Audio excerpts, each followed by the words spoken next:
Alright, so today is going to be a shorter Let's Talk video. Going to be talking about something that has been absent from our lives for months now.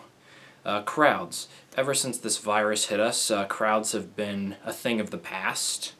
And if the virus ever decides to go away, or we ever get a vaccine, whatever, will crowds come back in the same way?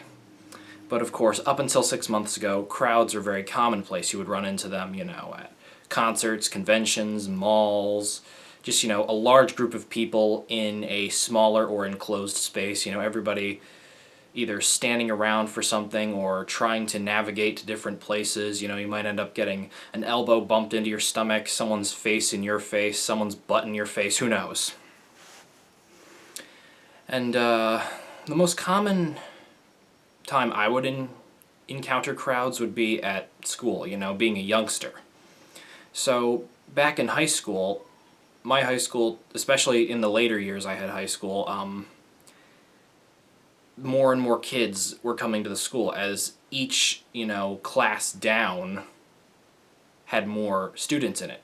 So the hallways would get more and more crowded, the cafeteria would get more and more crowded, and it would just turn into a giant clusterfuck of people trying to get to certain places. You would have someone, right in front of you, someone right behind you. If you stopped walking or walked too fast, you would run into someone. People would, collide with each other pretty often. Just not a very pleasant experience. And the annoying thing about that is because, you have a very limited amount of time to travel from class to class in high school, and some of you may have gone to smaller high schools in terms of both student population and the building size, and others, like me, may have gone to bigger ones. And anyone who went to a bigger high school can relate to this. If you have two classes back to back that are on opposite sides of the school, getting from one side to the other can be nearly impossible given the time constraint of the hallway transition between the two classes. And of course, having a crowd and essentially a big log jam or traffic jam, it just makes it all the more worse and all the more likely that you're going to be late. And if you have a jerky teacher, they might scold you, give you a detention, whatever. And it's kind of interesting because crowds can also come in car form, traffic jams on highways. Like you have merging lanes that can cause people to slow down and stop, and that causes a chain reaction that leads to a whole traffic jam miles down the highway.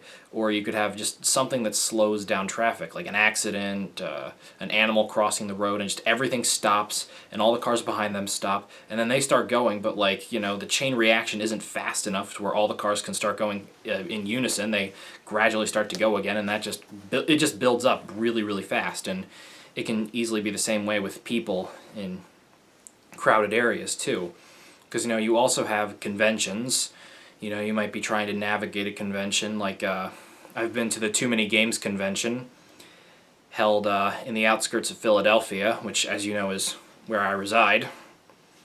And fun time, but yeah, navigating those crowds could get a little crazy. You bump elbows with a few people, like, oh, excuse me, sorry, just let me scoot by here, pardon, all that stuff. And there's also concerts, where you got everybody sitting, everybody trying to get to the stage and all that stuff. And you also have sporting events. Sporting events can also kind of be the same thing. If everybody leaves the game simultaneously or everybody shows up around the same time. Every time, my family goes to a sporting event, we always try and leave a little early to try and beat the crowd. But yeah, crowds at this moment are a thing of the past, as no one wants to get near anyone, at risk of getting the virus. Some people still do, but not nearly as many as before. And and once the virus is, we get a vaccine and this virus finally starts to die down, who knows when that will be, but once that does inevitably happen, will crowds become a thing again, or will they kind of become a thing of the past? My money's on the former. I think that crowds will always be something that we just have to deal with as a society. However, I don't know, we might view them very differently. Like standing close to people, being in a group of large people, I think that will forever be viewed differently after, having to reassess a lot of the way we do things around here with this whole virus. It's kind of throwing everything we've done into question in terms of social gatherings, crowds, and all that. Alright, well, that's about all I have to say on crowds. If you have any thoughts on anything I just said, leave it in the comments below. I thank you all for watching, and take care. See you in the next one.